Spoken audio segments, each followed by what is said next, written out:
మృదు స్వభావి, బహుముఖ ప్రజ్ఞాశాలి, బహుభాషా కోవిదుడు, దేశ ఆర్థిక సంస్కరణల రూపశిల్పి, తెలంగాణ ఖ్యాతిని ఖండాంతరాలకు చాటిన మహామేధావి పాములపర్తి వెంకట నరసింహారావు గురించి చెప్పాల్సి వస్తే ఇలాంటివి ఇంకా చాలానే చెప్పాలి.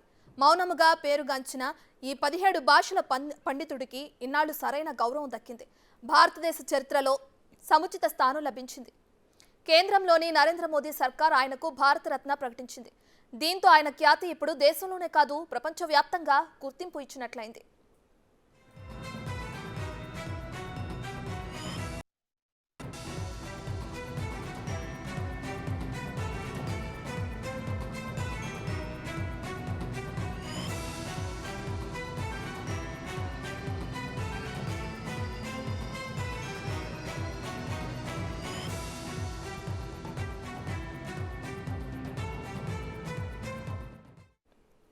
పివి నరసింహారావు 1921 జూన్ 28న వరంగల్ జిల్లా నర్సంపేటకు సమీపంలోని లక్నేపల్లిలో జన్మించారు. ఆయన తండ్రి సీతారామరావు, తల్లి రుక్మాబాయి. అయితే పివికి 3 ఏళ్ల వయసులోనే పి రంగారావు, రత్నాబాయి దంపతులు ఆయన్ని దత్తత తీసుకున్నారు. నాటి నుంచి ఆయన కరీంనగర్ జిల్లాలోని వంగరలో పెరిగారు. అయితే నిజాం పాలనలో ఏ ప్రాంతంలోనూ చదివేందుకు వీలు లేదని అప్పటి ప్రభుత్వం నిషేధం విధించింది. దీంతో మహారాష్ట్రలోని నాగ్పూర్లో ఉన్నత విద్యాభ్యాసం కొనసాగించారు పివి. హన్మకొండలో మెట్రికులేషన్ పూర్తి చేశారు. కాలేజీలో చదువుకుంటున్న రోజుల్లోనే పివి వందే మాతరం ఉద్యమం వైపు ఆకర్షితులై అందులో చురుగ్గా పాల్గొన్నారు.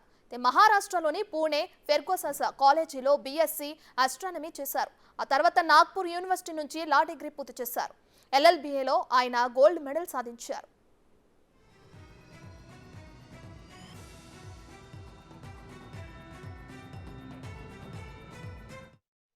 గర్వపడే రోజు అని చెప్పొచ్చు.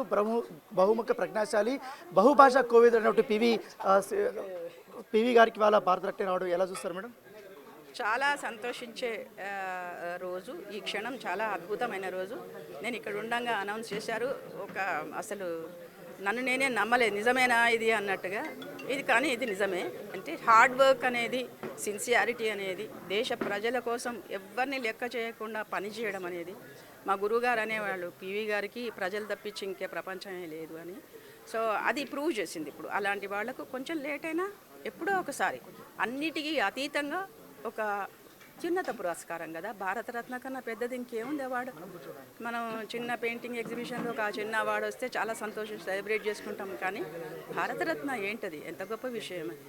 దశాబ్దాలు గడుస్తున్న ఆయన ఆర్థిక సంస్కరణ తీసుకున్నటువంటిది ఇది. కానీ ఇప్పుడు కూడా మాట్లాడుతూనే ఉంటారు, దాని గురించి పొగుడుతుంటారు. ఎట్లా చూస్తారు మేడం? ఆర్థిక సంస్కరణలు, విదేశీ విజయనము, ఇవి చాలా బాగా. భూ సంస్కరణలు అంతకన్నా ముందు ఆయన ముఖ్యమంత్రిగా, తెలంగాణ అప్పుడు ఆంధ్రప్రదేశ్ ముఖ్యమంత్రిగా ఆయన మొట్టమొదటి ఆద్యుడు. ఒక కూలి, ఒక రైతు కావాలి. అప్పుడు రైతుకి 1 ఎకరం ఉన్నా కానీ కూలీ పోయి ఆయన అప్గ్రేడ్ అయ్యింది కదా. అంటే ఒక ప్రమోషన్ వచ్చింది, తను ఒక ఓనర్ ఆఫ్ ద ల్యాండ్. అది విశ్వాసం కలిగిస్తుంది. నేను నా పిల్లలను చదువుకోగలను, ఇంకా వేరే ఏ పని రాదు, వ్యవసాయం తప్పించి ఇంకా వ్యవసాయమే వాడి జీవితం అంతా. సో అట్లాంటి ఒక గొప్ప భరోసా మొదలుపెట్టినారు ఆద్యుడు. దానికి చాలామంది భూస్వాములు ఆయనను సతాయించిండ్రు. ఆయన పదవిని త్యాగం చేసింది, కానీ భూ సంస్కరణలు ప్రవేశపెట్టిన ఆద్యుడు మొత్తం దేశంలోనే. అప్పుడు అంటే ఆంధ్రప్రదేశ్, మన ఇందిరాగాంధీ గారు అప్పటి ప్రధానమంత్రి గారు ఆంధ్రప్రదేశ్ను స్టార్ట్ చేయండి అన్నారు. ఆయన పార్టీకి రిజైన్ చేసినా, మన పదవికి రిజైన్ చేసినా కానీ ఆయన ఆ సంస్కరణలు ప్రవేశపెట్టిండు. అట్లా అనేక సంస్కరణలు.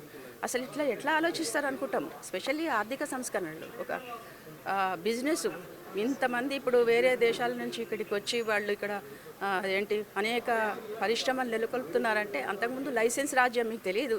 ఒక 5,000 రూపాయలు స్మాల్ స్కేల్ ఇండస్ట్రీకి తెచ్చుకోవాలి, ఎక్కడన్నా అది మనం బ్యాంక్ నుంచి తెచ్చుకోవాలంటే చెప్పన్న పేపర్లు రాయాలి. ఆ తర్వాత విసుగొచ్చి వెళ్ళిపోయేవాళ్ళు. 100 మందిలో 10 మంది కూడా తెచ్చుకునేవాళ్ళు కాదు. 90 మంది నిర్వీర్యం, అబ్బాయి 5,000 కోసం వచ్చిన బాధ అని ఏదో బతికి అట్లా. అంటే అట్లనే ఉండేవాళ్ళు, అంత ఇంప్రూవ్ అయ్యేది కాదు. కానీ ఈ ఆర్థిక సంస్కరణలతోనే ఒకసారి గేట్లు ఓపెన్, బార్లా తెరిచినట్టు లైసెన్స్ రాజ్యం పోయింది. అట్లా ఒక్క సబ్జెక్ట్ తీసుకుంటే అన్ని శాఖలలో అటువంటి పెనుమార్పులు చేసిన మహానుభావుడు. భయం లేదు అసలు. ఎందుకంటే నేను ఎవరికో భయపడేది ఏమీ లేదు, నిర్భయం. ఆ నిర్భయం అనేది చూస్తే మనం ఏమనుకుంటాం, బక్కగా సన్నగా అప్పుడే ఓపెన్ హార్ట్ సర్జరీ అయ్యి వచ్చి నీరసంగా ఉన్నారు. కానీ చూస్తే ఆయన చూడు. తర్వాత మీరందరూ జ్ఞాపకం పెట్టుకోండి, ఎప్పుడు ఏ పదవి వెనుక పోలే, పదవులే ఆయన వెనుక పుట్టినాయి. అందుకే తెలుగు వారందరూ మన పివి మన టీవీ అంటారు, బహుభాష కోవిదుడు అంటారు. మేడం, తెలుగు లాంగ్వేజ్కి ఆయన ఇచ్చే ప్రాముఖ్యత కానీ ఇతర భాషలకి ఆయన ఇచ్చే అకాడమీ స్థాపించడం, తెలుగు అకాడమీ అదే కదా, తెలుగు మీడియం మాధ్యమం ప్రవేశపెట్టినారు. మేమందరం కూడా అదే బాధితులము. 12th క్లాస్ దాకా, 11th క్లాస్ హెచ్ఎస్సి అనేది 11th క్లాస్ దాకా మనం తెలుగులో తెలుగులో చదువుకుంటాం. సైన్స్ కానీ హిస్టరీ కానీ ఇవన్నీ తెలుగులో ఉండేవి. 12th క్లాస్కి పోగానే అన్ని ఇంగ్లీష్లో ఉండేవి. ఎట్లా ఇంకా ప్రాబ్లం అయితే చాలామంది డ్రాప్ అవుట్స్ ఉండేవాడు. తెలుగు మాధ్యమాన్ని ప్రవేశపెట్టి మరి పుస్తకాలు ఎవరు అనువాదం చేయాలి? అనువాదానికి పుస్తకాల అచ్చుదకి తెలుగు అకాడమీ స్థాపించాడు. అనేక నిఘంటువులు ఇంకా ఉన్నాయి అక్కడ, ఇంకా పనిచేస్తుంది అది. ఎప్పుడు 1968లో స్థాపించిన తెలుగు అకాడమీ ఇప్పటికి కూడా విద్యా వ్యవస్థకు హెల్ప్ చేస్తుంది కదా. ఇతర భాషలు కూడా చాలా ఎక్కువ మాట్లాడారు. 14 భాషల్లో ఆయన మాట్లాడారు. సో ఇది సురభి శ్రీవేణ గారు చెప్తున్న నేపథ్యం కనపడుతుంది. ఎందుకంటే పివి ఎప్పుడు కూడా ఏ పదవి కోసం ఆయన వెళ్ళలేదు, పదవులే ఆయన వెతుక్కుంటూ వచ్చాయనేసి కూడా చెప్తున్నవారు నేపథ్యం కనపడుతుంది. ఎందుకంటే భారతరత్న లాంటి అతి గొప్ప అవార్డు రావడం అనేది తెలుగు జాతికి ఈరోజు సువర్ణాక్షరాలతో లిఖించదగినటువంటి రోజు అనేసి కూడా సురభి శ్రీవాణి చెప్తున్న నేపథ్యం కనపడుతుంది.